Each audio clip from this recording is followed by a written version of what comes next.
What do you do for a living? Complex cases of antisocial behaviour. You're a teacher. Full of outstanding and world-class vision and world-class this. I'm a real leadership geek, honestly. I've spent my whole career reading books and chatting to people. I just find the whole thing and the announcement, the way it's been announced, bizarre. If you could move away from a model where teachers are so intensely focused.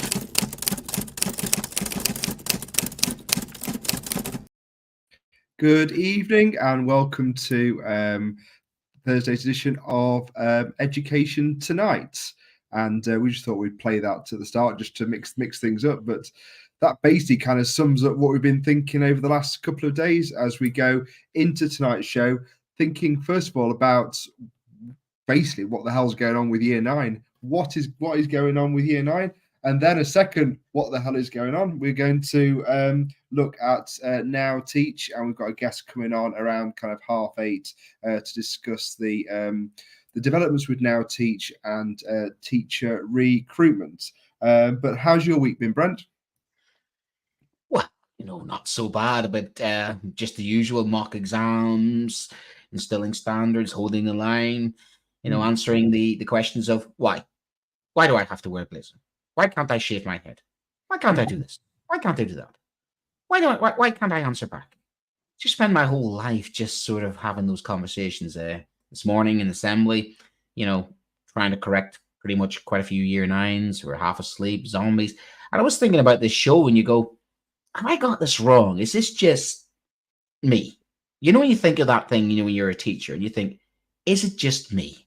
And the thing about social media in the last generation is that you now can see and connect and put a question out there and go, it's not just me. This is a pattern. There's something going on. And even this is global. This one actually about maybe the Year 9 thing. I was doing a bit of research and it's a bit of a global thing. And you think, well, it's a human thing. So we sort of asked this question last week, when we had a general conversation behind the scenes. And we're saying, comparing schools.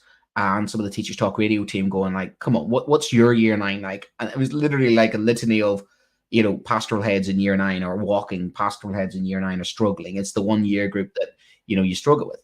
But then we asked the deeper question, and this what these articles show is there's 8 years ago where it says, is Year 9 the worst school for students and teachers? And then from 24 years ago, which actually predates both you and I being in education by a couple of years, is that we have a Year 8 dip. And I do remember when I started teaching teacher training, I remember my university lecturer, warning me about the Year 8, Year 9 dip. Mm-hmm. And I remember having, lectures about that, about the metacognition and about Piaget's maturation levels. And even then, the neuroscience was telling you that there was some evidence to show that there was obviously a natural dip. And of course, I think social scientists would be then, well, is that because of the way we organize the curriculum? And you can see that government's done investigations and even Ofsted have investigated this. Is it the curriculum? Is it the way they're taught? Is it their natural biorhythms? And I just think, like everything else, the COVID effect has exaggerated, accentuated, and taken something that was a natural pattern to a whole new level.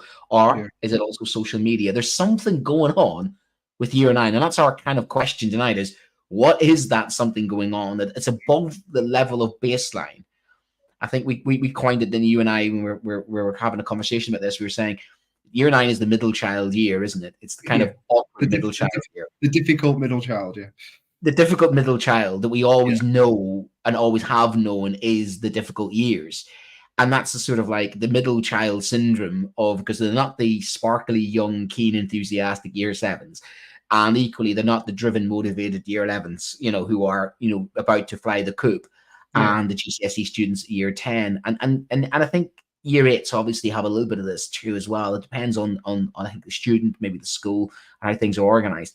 But we've always had trouble with Year 9. Let's be honest about that. But there's something about the classic middle child of secondary school that has now gone beyond the sort of accepted norms. Well, shall we have a look at the most current data? Because we do have some data from May 2023, how easy pupils find it to follow school rules and behaviour. So if you look across there, big highlighted line there across Year 9, They are finding it difficult, that year group, obviously with year 10 as well. So I guess the question is that always going to be the case because of the, as a kind of what goes through a kind of year 9's system at that time in terms of hormones and everything else? Is it a big change for them? Is it the year that's the year that you do try and rage against the machine, as it were? It's really trying to find your own identity. You're trying to find everything else there, because it kind of bottoms out, doesn't it? Once you kind of get to year 9, year 10, I guess people really focus back in at GCSEs. But as you say, you can see it really clear in the data, exactly what you're saying there. Year 7, fresh, fairly kind of obedient, how they like to follow the rules. I always enjoyed teaching my year 7 classes. Year 8 classes were nice, and then it was just that end of year 8. Year 9 was the big hump, wasn't it? And then the tail end of year 10 as they focus back into their GCSEs. It was interesting what you were saying about you've kind of gone early with some mock exams with year 10, haven't you? Yeah, we've got some mock exams of the year 10s because we just felt that they weren't taking it seriously. They haven't adjusted. And they haven't really, I think, sort of got back into, I would think, work habits. Very dependent upon the teacher, very dependent on us. I think there's a motivational issue here, and an almost, well, if we don't do well, you'll pick us back up. And I'll give you a classic example. So you have students who come out of their exams, and I'm like, right, okay, you've got 20-minute break, have a 20-minute break. Then you're doing silent revision. Couldn't do it. They just couldn't do it. And it made me seek out my year 10 lead and go like, what's going on? These kids just can't focus. They can't actually, sit down in silence and get the revision out. And some of the children who are so ill prepared, you're like, right, can you get your revision out? You've got in the middle of mock exams. They had nothing in their bags. They had absolutely nothing in their bags. And I was like, okay, have you got your mobile phone? Yeah, but you haven't got your revision. And then it was like, oh, can I go get this and go get that? And you're like, no, you haven't come to school prepared. What did you think was going to happen, the lessons between? What do you think is going to happen when you get to year 11? What do you think is going to happen when you've got 2, maybe 3 exams in a day? You think just after the exam, you're just going to what? Do what you want? No, you've got to get your game head on.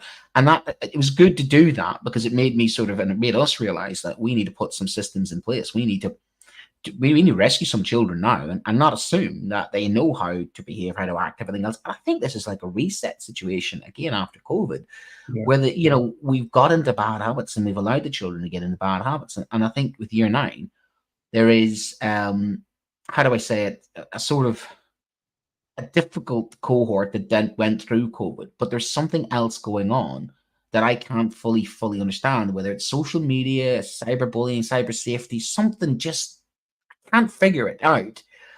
But there is something going on with the year 9. There's something extra going on. And I don't want to say it's just COVID. I think there's more to it than that, because the lack of focus, and I think we had Catherine Burbutzing on recently about, mobile phones. I think that's part of it. I think technology is part of it. I think blue screen, sleep patterns, they just don't look prepared for school. If you look at attendance rates for year 9s are the worst in the school. Attendance rates for year 9s nationally are the worst. So is it the brain development? Is it the kind of physiological thing going on? Is it social media? Is it lack of focus and drive because there's no outcome in year 9, which is your natural issue?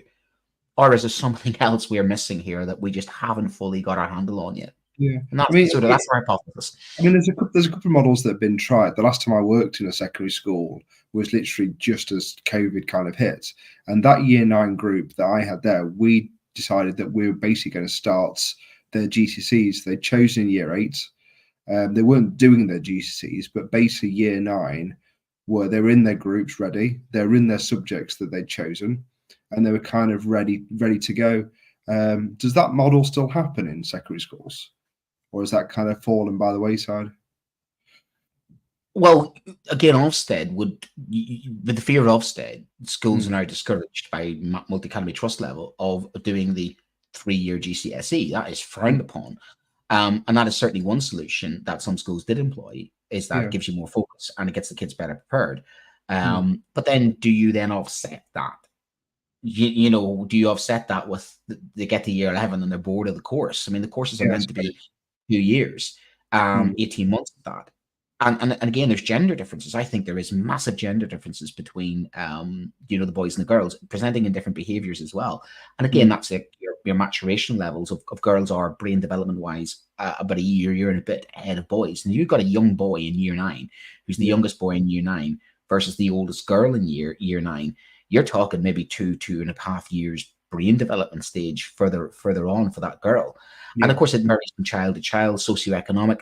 I mean, is it just the way we educate our children? And it made me pose that question because when we posted this out, some of our primary school listeners were like, well, that's a bit, second view bias. And it made me then ask the question to you, which of course we'd like to set the show up, is what would the equivalent in primary school be? What would be that year that somebody would go, oh God, is it the year 6 that you get all the pressure because of SATs? Or the year 5 who are not year 6 about to leave? Would it be the middle children in year 3 or 4?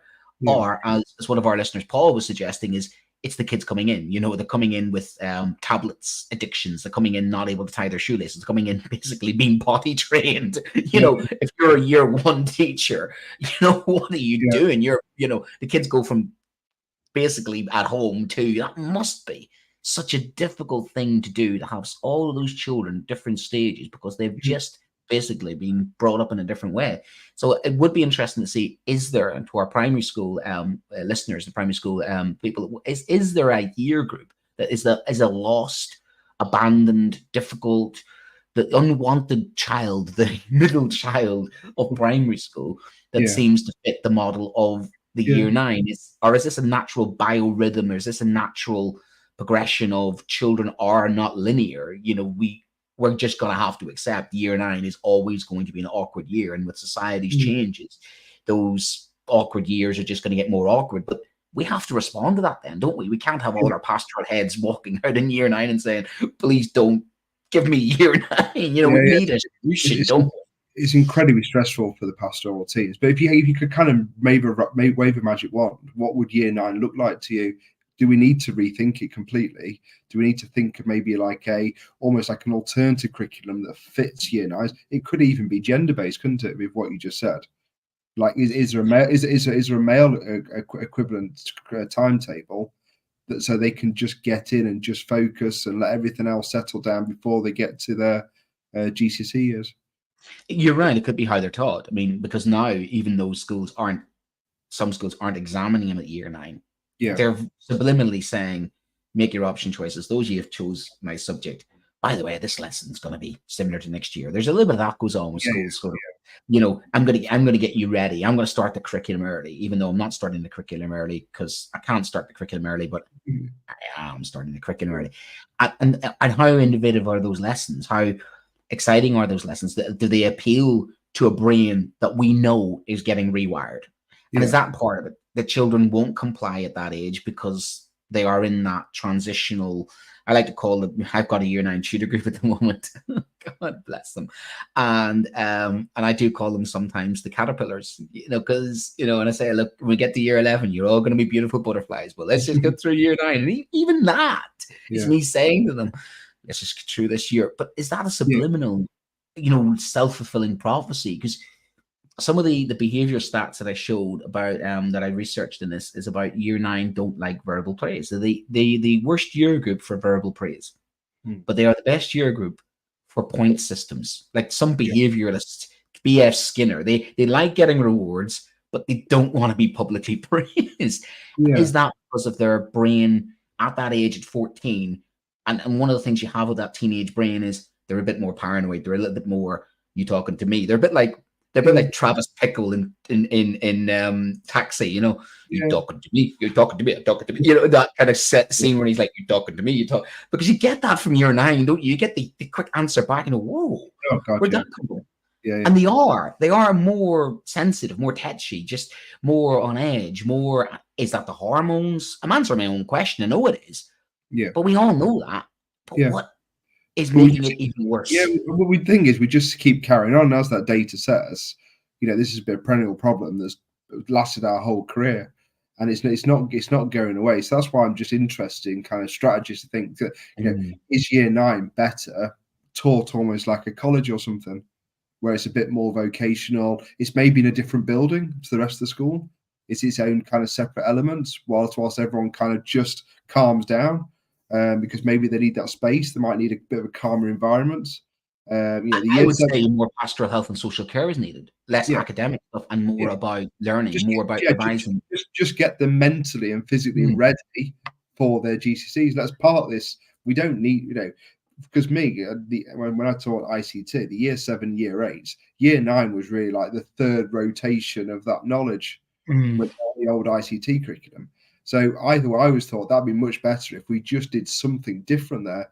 As you said, it could be, making sure they're physiologically and mentally well enough to get to their GCSEs.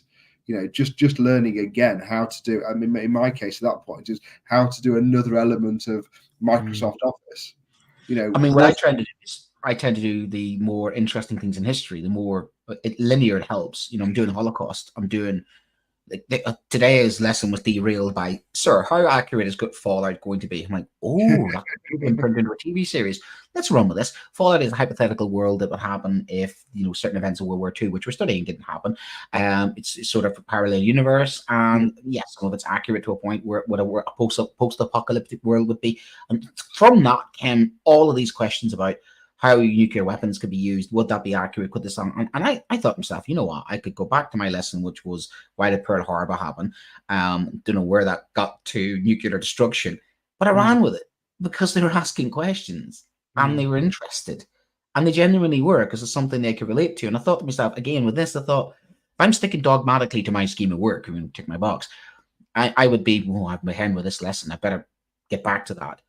But then I realized I'm talking to young people who are asking me curious questions about history, and I'm just going to allow it because they were keen. And I'd seen in a glint in the eye of a few students who have been, for want of a better word, post-apocalyptic zombies, now awakened. They're back in the room. Hello, where'd you come from? Something you can relate to. So maybe there is something in the curriculum. You're right. Maybe they've had 2 years of a curriculum and they're going, oh God, here we go again. And maybe they do need something uniquely different. Maybe they do need better stimulation. Maybe we need to adjust their teaching to account for the fact that they are at that pupae stage. And I think that's where some of the psychologists and some of the social studies need to sort of help us out a little bit. And maybe some of the teacher training people and people like that need to say, right, here is, like we were told, here is the year 9 dip.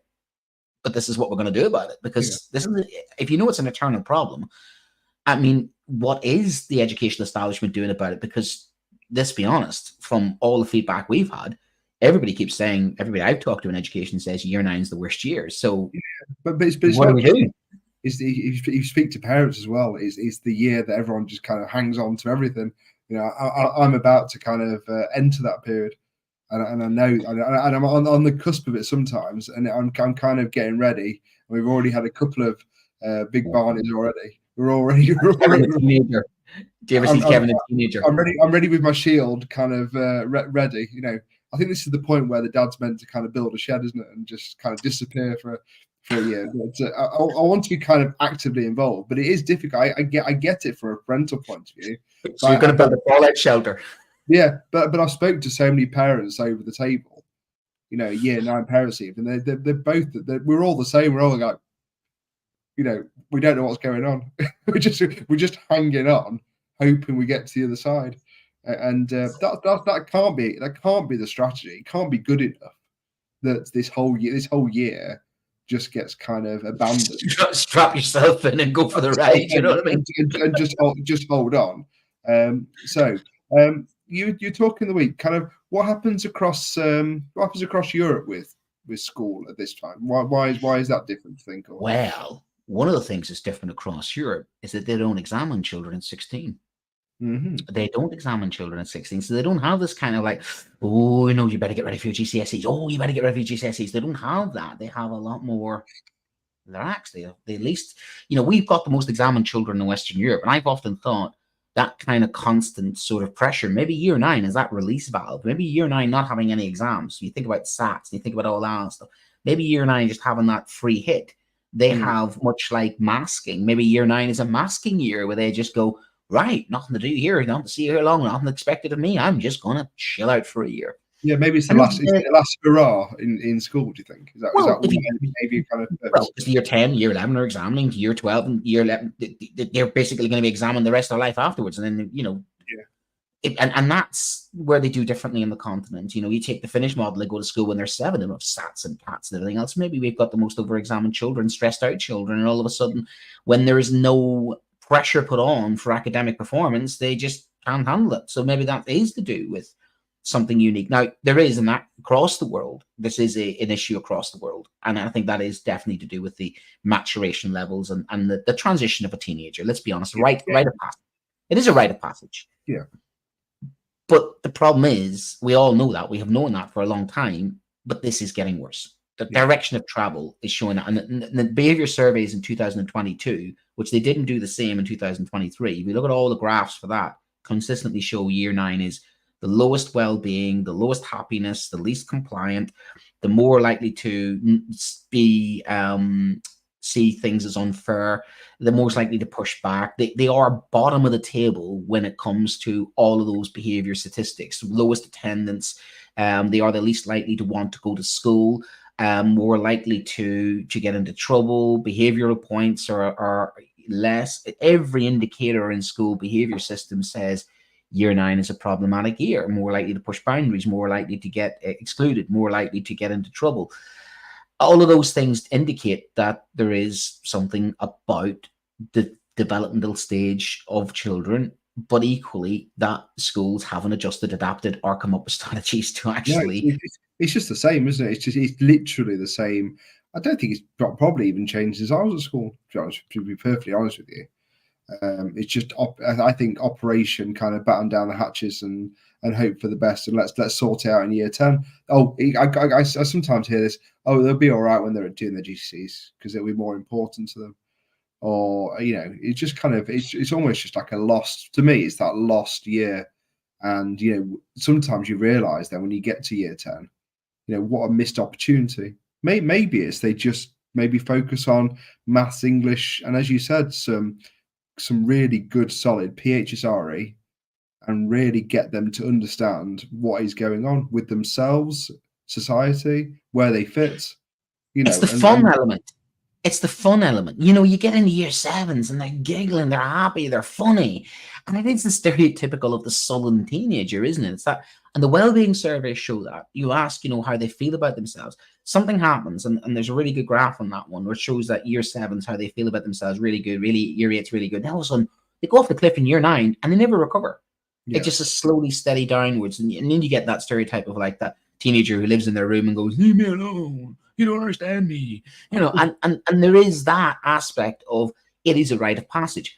But it seems that the cliff for that is that year 8 to year 9. And for some children, it is back end of year 9, start of year, back end of year 8, start of year 9. For others, it all depends. But there's a definite year 18 months in there where children go through a phase. And even, your brightest children go through that phase.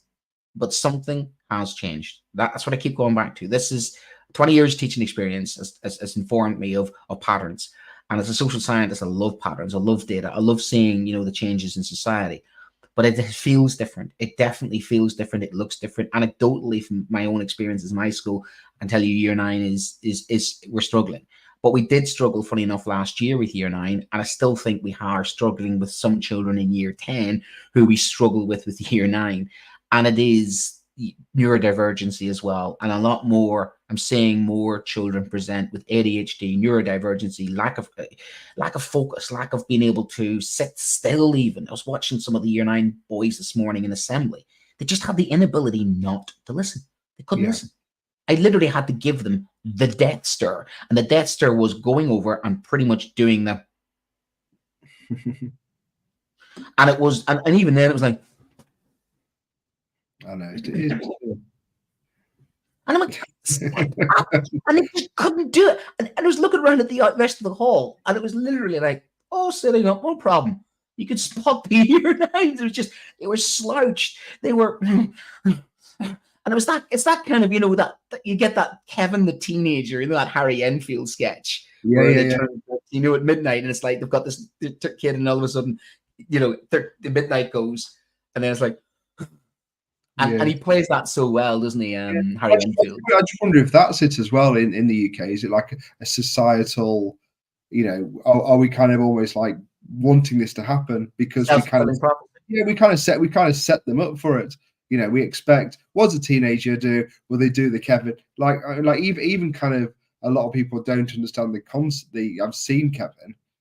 There's a certain generation, everyone just says, oh, it's just Kevin the teenager. And everyone instinctively knows what that is. You're going to get a huff, you're going to get, you're going to get all those kind of grunts and noises. You're going to be slobbing on the chair.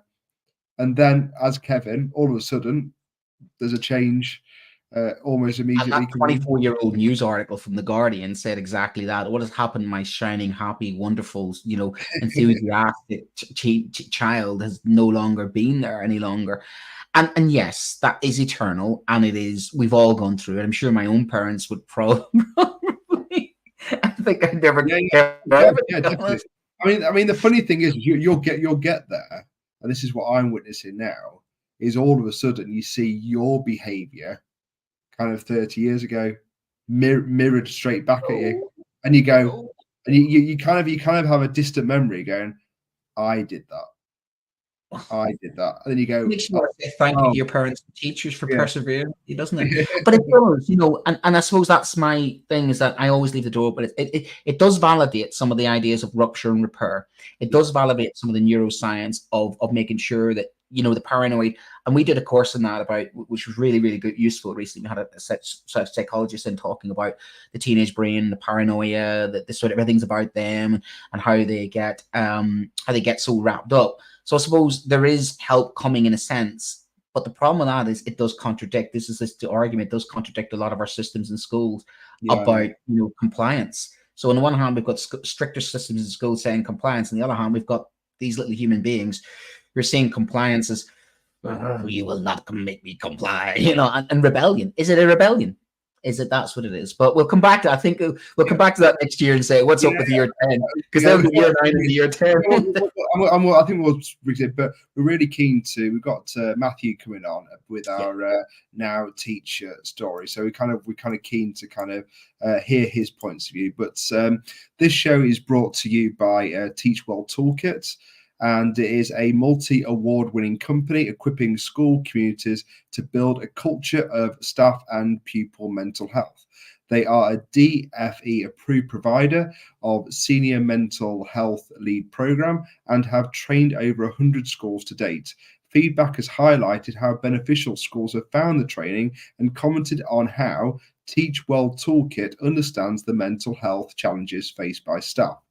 Teach Well Toolkit was founded by school leaders Steve Waters and Sunita Bagri.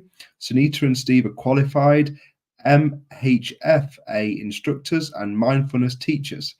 They have an impressive portfolio of skills to support school staff, including counselling, coaching, supervision, and mediation.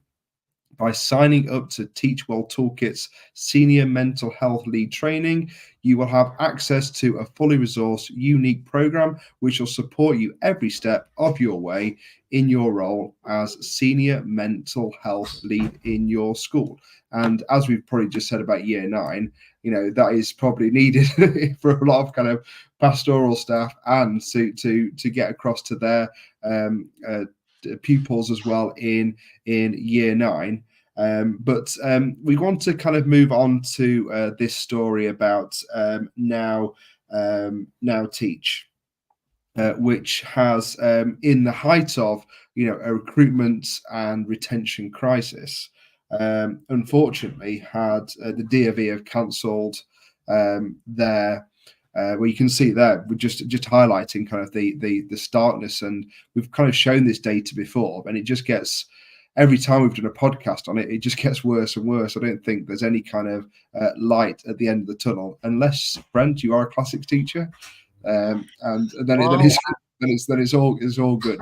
I can add that to the list of about 6 subjects in the last couple of years I've taught, including physics, English, PHSE, geography, history. Bringing on citizenship and PHSE, I coordinated as well. So yeah, I mean, apart from classics, and I think we know there's only a handful of classics teachers in the country, and PE, I'd love to do that. But what's interesting is the STEM subjects: science, chemistry, DT, physics, business studies, maths is in there. It's those, very, very astute and employable subjects. And obviously with all these policies about maths to 18, I think they need to look at that graph and then think, well, actually, any route you can get in. So my penny's worth is, any way we can get people into education, I'm more than glad as somebody's under 70 and as well qualified, bring them all back into the classroom. And everybody and anybody, as far as I'm concerned, as long as they're willing to sign up to certain standards within teaching and, they have good academic ability, and anybody can make a good teacher with enough training, Yeah, and it also shows here that the kind of the gender and kind of age, of the accepted applicants. And again, the data doesn't lie, does it? And we obviously, if you work in the profession, you don't need these graphs, do you? You see it on a daily basis. I've got children in secondary school. They report back all the time about kind of what's going on. We have at every school I've worked in, we have parents are starting to kind of get a little bit involved in it in some sense. I think at the minute they're kind of pushing back at the teachers and the school and not well, kind of. I've often said to my people, if you want to keep up your behaviour the way it is, then you can get your parents to come in and teach you, because you'll not have your science and maths teachers if you keep it up, and you've only got yourself to blame.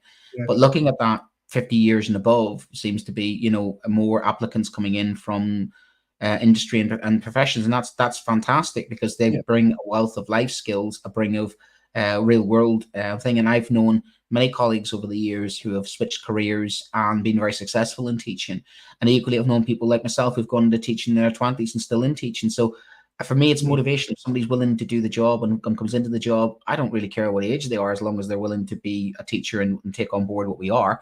So that's interesting to see more mature people coming in and people coming in later on in life. So yeah, so we've got Matthew Quinn on to kind of share his experience. Hi.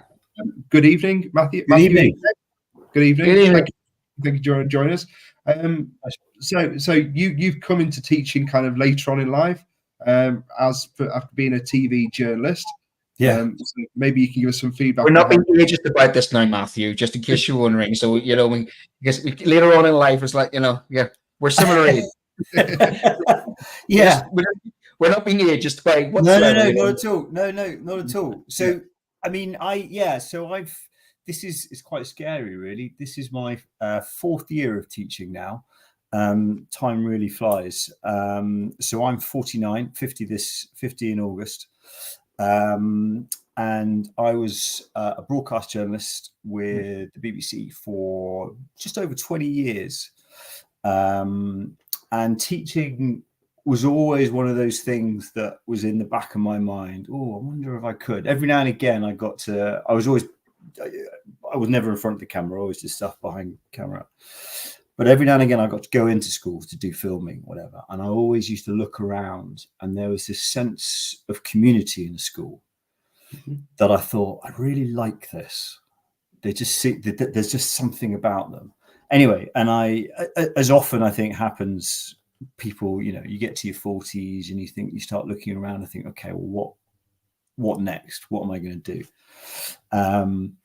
But I imagine a lot of the reasons you've discussed before, there was a lot of reasons why I sort of, no, all the story, the money, the cost of training, and the stories you hear about behavior and all that sort of stuff. I thought, I don't know if I can do this. I don't know. It can be scary and intimidating, can it? Yeah, because you think massively. I'm 20 years doing it and I still have imposter syndrome. Good, because I still have it too, massively. And I'm going, what am I doing in the classroom? I'm not a responsible adult. Why am I in charge of these 30 children? What are you doing? Yeah, every now and again, I will sort of get this moment in the classroom and just think, blimey, what are you doing? This is incredible. But so I ummed and ahed about it for a while, but I mean, I don't want to wang on too much about it, but the BBC were looking to make people redundant, to make cutbacks, and I thought, well, okay, well, it's now or never. I need to move on. I need to do something else. The redundancies are a good way of doing that. But I still wasn't 100% sure, and it was actually Now Teach that massively helped me with this. I went to one of their open evenings whilst I was still at the BBC, and they had a head teacher talk. They had a couple of people who'd done career change. They kind of went through what was expected of me, what I needed to do, all that sort of stuff. And I remember after talking to some teachers there, hearing the speeches, hearing what would sort of it would entail, I was absolutely buzzing. And I left that, and I remember meeting a friend for a pint afterwards and just thinking, yeah, I'm going to do this. I'm actually going to do this. I can't quite believe I'm saying it, but I'm going to try and become a teacher. And I become a teacher of history and a teacher of politics. And so, yeah, that's sort of the basic story of it. And Now Teach kind of helped me massively throughout that. I sort of became a member of them. I had to do interviews with them. I had to teach. My first ever lesson was teaching in front of them with two of their teachers pretending to be students, which was marvelously surreal. And they gave me lots of tips and lots of advice. And because I don't know, teaching, I don't need to tell you this, it's worse than journalism in terms of the language and the acronyms and I mean, I still 4 or 5 years in, I'm like, hang on, what, you know, the CPDBM, whatever. And so they really help. I'll give you a top tip. Just wait a bit, and they just change and come around anyway. Just get a bit and just kind of wait for them to come around. Yeah, I get my bingo card out, would come over the inside, you know. Yeah. Oh, the mention lost it. Oh, yeah. I mean, the BBC was pretty good at that as well. So it was just like learning another language, and they were really good at just kind of, this is what you need to think about. This is what you need. They'll get you. You know, this is what you need to think about when you're applying for your jobs, when you're doing personal statements, all that sort of stuff. Mm-hmm. It was just a really good way in, I guess, really. So the question then is, and thank you, because we need more like you, Matt. Let's be honest with you. And I mean, you haven't seen me in the classroom. I reserved present before you. Oh no! Honestly, for me, it's always motivation. You know, I'm always teaching children intrinsic motivation is the most important factor. If you want to be there, same as staff, there's nothing worse when you've got mood hoovers. Or somebody called me the other day. I thought a happy sponge. That's good. That's came from one of the kids, and I'm going like, "You're right, happy sponge today, sir." And I went, "Happy sponge? Oh yeah, that's a new word for mood hoover." Yeah. I'm taking that. Yeah, take that. With kids, they just keep your brain going. They keep you young. They keep you fresh and hit. And it's brilliant being around them. But the thing is, you're right. It's good to have people come in whatever route you've come in. But how do you feel about the route that you've taken just being closed off? I mean, what's your reaction to the route that got you into education, which has given us the profession, which we need people like you? What's your reaction to that being cut off, and to obviously Damien Hines's sort of statement there? Yeah, I haven't actually. I'm just reading what he said now. I mean, I think it's a real shame, because it just feels really, it feels really short-sighted that, you know, you look around, if you're in education, you look around, you see that schools are struggling to find staff. And if you can try and bring people in from, you know, 20, 30, 40 years into their careers doing something else, it feels like a no-brainer, really. And I don't quite understand what the logic is. It just, moving into any career as a new career is going to be daunting, right? It doesn't matter what you do. It's a profession. It's a profession with high standards, with lots of different things you have to think about, a different language, a different way of looking at things. I mean, you know, it's so hard. And if there's an organization that can just kind of help ease you into things and just, you know, answer the stupid questions that you're going to have, and just help you with your expectations, help you to think, and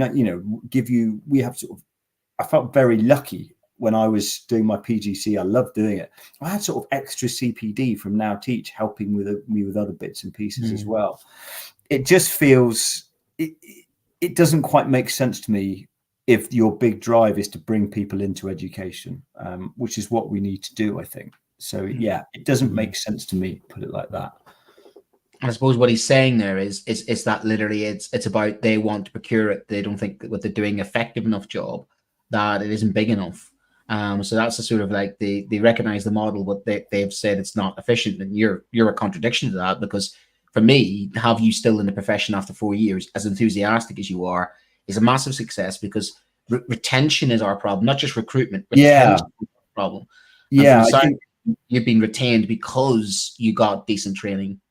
Would that be Yeah. fair? Yeah. I would agree with that, and I think also because they didn't kind of sugarcoat the pill. There was no sort of, oh, it's going to be wonderful, you're going to get a big fat salary, and yeah, come on, think of all that time off you have. It wasn't like that. They were very open and honest and saying, this is a lot of work. Are you sure you're ready for this? Do you have the resilience? It is going to be tough. There was no kind of, they let us they helped us understand the difficulties we would face, and they supported us through that. And that was really important, actually. I do hope to stay in this profession a long time. I absolutely 100% love it. I get a buzz even now after 4 or 5 years telling people I'm a history and politics teacher. It's amazing. But I think you do need that support, and you know the figures. I'm sure you've gone through them about the amount of teachers that leave after 3 years or 4 years or whatever. It's scary. Yeah. I think what's really interesting as well, because during kind of the COVID period, there was that big push from the government to say, if there's people out there that have been teachers or wanted to be teachers, now's the time. And now we can come back to normal. That avenue seems now to be looking like it's being cut off a little bit.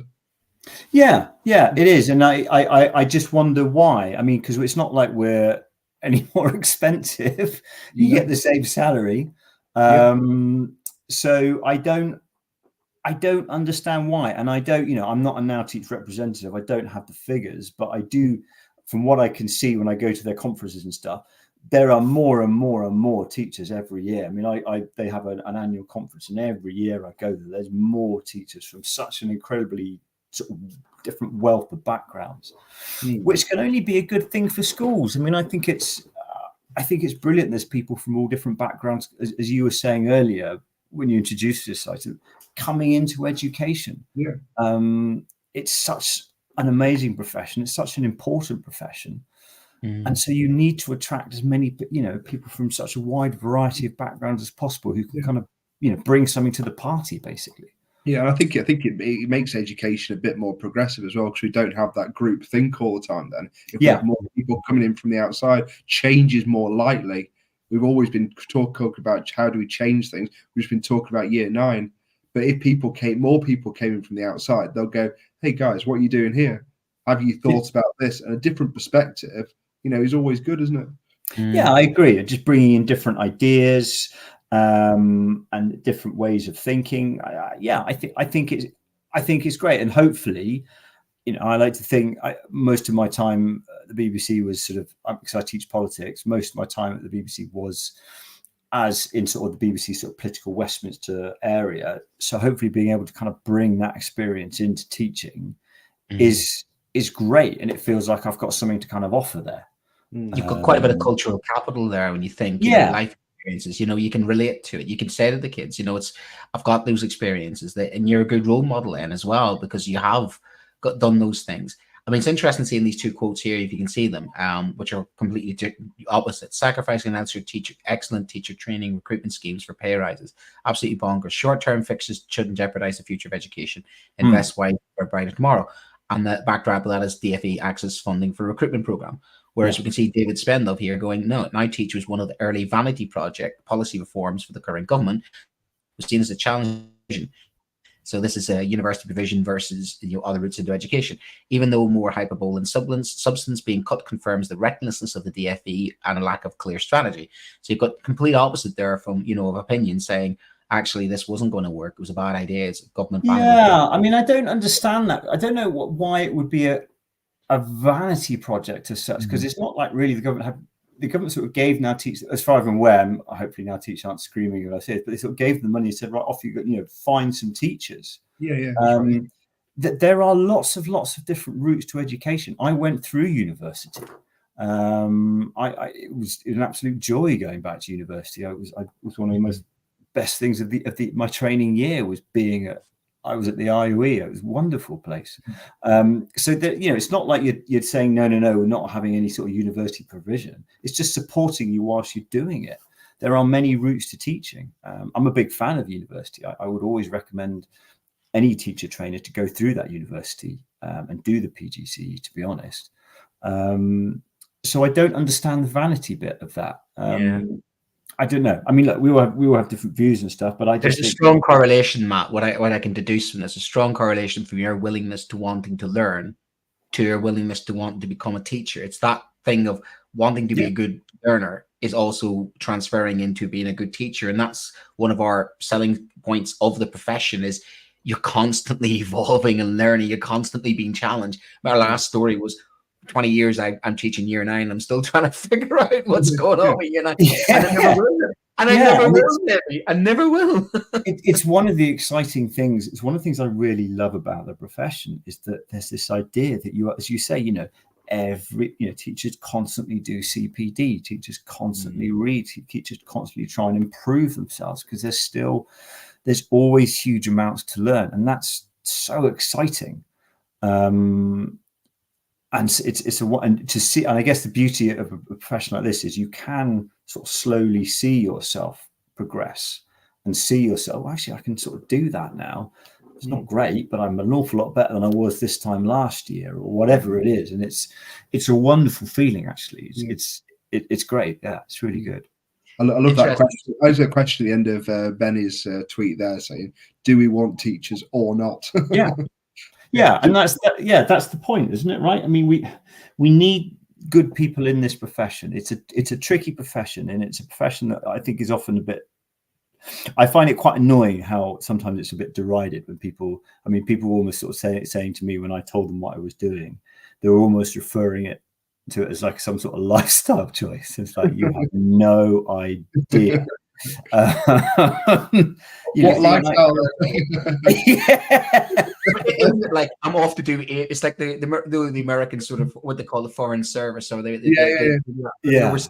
they call that? They do the overseas aid work and stuff. You go, well, fair play to you, well done, you giving something back. I work significantly harder than I ever did as a journalist. Put it like that. Peace Corps, significantly harder. What's your response to Rachel's thing there? Because she doesn't hope we were actually going to get Rachel on, but we couldn't get her on at the time. And DFE pulling funding, but don't be fooled. This wasn't an ITTE provider, so education provider. It was essentially a recruitment agency and a business networking scheme. Ouch. Credit for what they did, fair enough. But universities and skits offered the actual route into teaching for people on the recruitment books. I mean, it feels like as I say, I went through university and they encouraged me to go through, to do my route through university. I know they do other things where they kind of help, they do help people find work and all that sort of thing. But for me, it was first of all, are you thinking of teaching? Well, this is what it's like. Come and meet these other people who've done something similar to you. It was come and spend some time with people who are in a similar position to you who are training. You can talk about what it's like, and we'll support you during your training. We'll give you we'll give you extra CPD. We'll just basically support you on your journey. It was like, holding your hand as you went along. It feels very binary, that kind of thing. Surely there are lots of different ways to get people in, through universities, through skits, through Now Teach, helping people into university, through Teach First, whatever it is. Let's try and focus on different ways of getting different people into the profession. It seems gatekeeperish, isn't it? The only way in is through our way, where we can actually say, because here's the thing, Tom, the interesting one is that if I went to your staff room and turned around and says, could I pick out the university educated teachers, the skit teachers, the Teach First teachers, the people who have come up from teaching through TA routes and alternative, I just wonder, would people be able to go around the staff and go, that quality teacher over there, they went through that route? I don't think you can. I don't think I could even know myself. I don't even know my own staff route. Actually, some people come through teaching. Yeah, we all have our different routes in. I mean, as I say, I'm a big proponent of the university route. I would always say to someone, I think you should do a PGC and go through a university route. Personally, I was just very lucky to do that route and also have the support of Now Teach whilst I was doing it, to be enticed in by with the support of Now Teach, and to have them help me through my studies and through. So it's not a binary thing. It doesn't have to be, well, if you go with Now Teach, you're not going to university. That's just not true. I went through university. Yeah. There are lots of different routes to teaching. Different ones appeal to different people. Yeah. I find it really interesting that you said they really made it real to you.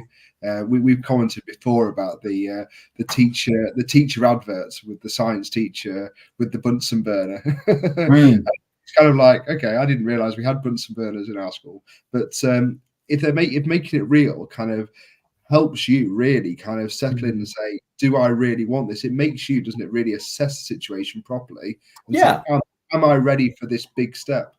Yeah, and it was a tough interview. Yeah. To be part of the scheme. It wasn't easy, and to have to plan a lesson. I remember just thinking, okay, well, blimey, hang on, what do I do here? Yeah, and it was good. I mean, obviously, there's always that thing that people tell you it's a lot of work, and you go, okay, yeah, it's a lot of work. Yeah, fine. I work quite hard. Nothing quite prepares you for teaching, does it? You have to do it. Let's be honest. The act of standing up and running a room for sort of 5-6 hours a day, 5 days a week, nothing prepares you for it. But at the very least, they were saying, look, you need to be prepared. This will take up a lot of your time. It'll be a lot of work. Are you ready for it? And they helped. They made sure that you knew a bit about what you were doing, I guess, before you entered it. Yeah. I don't think it prepared me for the physicality of the job. How you're almost walking miles. You're on your feet. There's a physical element to. You've got to be a certain standard of fitness, haven't you? Actually, to be a teacher. Well, put it this way: I think I've lost about 1.5 stone of weight in weight since I became a teacher. And that's just, as you said, it's a physicality of it. I think actually that the thing that I wasn't prepared for was the emotional side of it, actually. And it was brought home to me. I remember it was with my PGCE and our tutor. We all did a sort of a team lesson together, our first ever lesson. And we all sort of sat in a room afterwards. And he sort of said, so how is everyone? Are you all okay? Because that's tough. And it's like, yeah, it was. And, we've all had instances of behavioral stuff and whatever. And it's the emotional side. It's not only is it physically demanding, not only is it intellectually demanding, it's actually emotionally very demanding as well, which is something that I think you only learn and realize once you actually get in there and work really, get involved, I think. Yeah. And there's what now Teach say, unlike other routes into teaching, Now Teach stay the course with you. Changing career and translating your experience takes time. So we stick around from ITT to application to classroom to QTS and applying for your ECT role and then beyond. And I think obviously you're a classic example of that. You could bear fruit to that and practice on what they preach. Whereas you've got Jan Rowe, sorry, it was Jan that we were looking to get on. Actually, the statement is pretty insulting. All providers do that for their student teachers, in my experience, and calling Now Teach a route into teaching is a bit misleading. Now Teach can't award either a PGC or a QTS.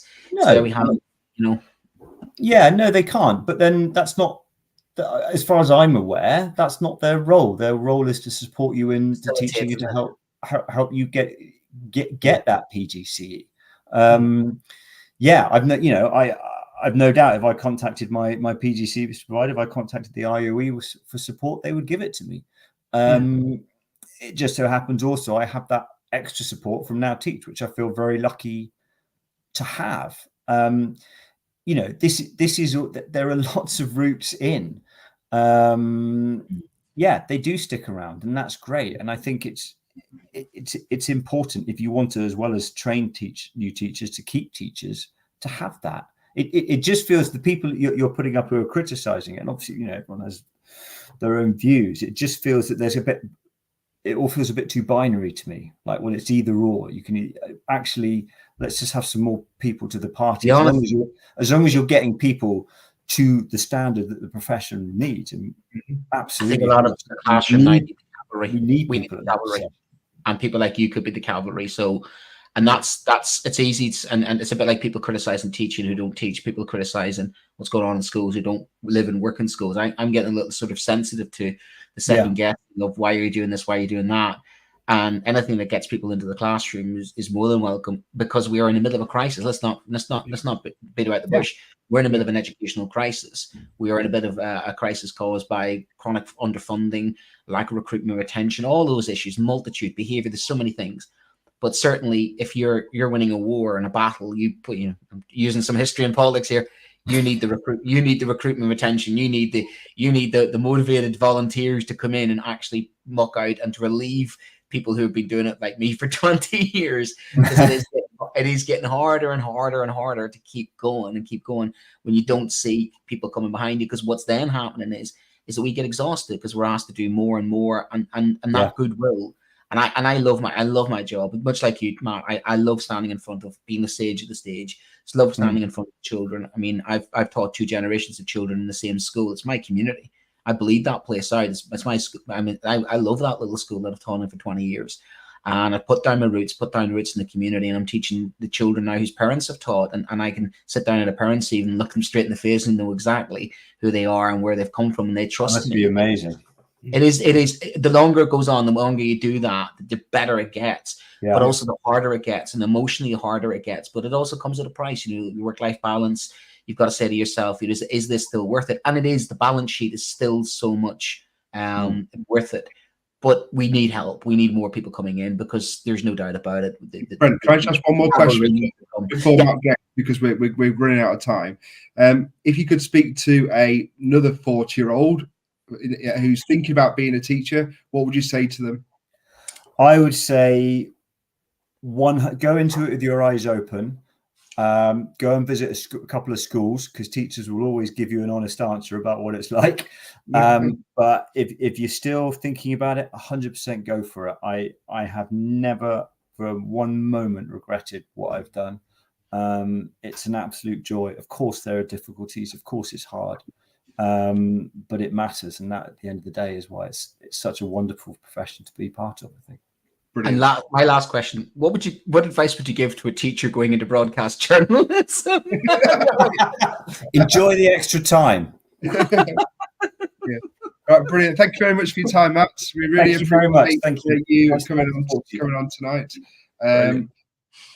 So there's a show coming up at 9:00, Brent. So we want to kind of say hello to our sponsors tonight, Teach Well Toolkit, which is a multi-award-winning company equipping school communities to build a culture of staff and pupil mental health.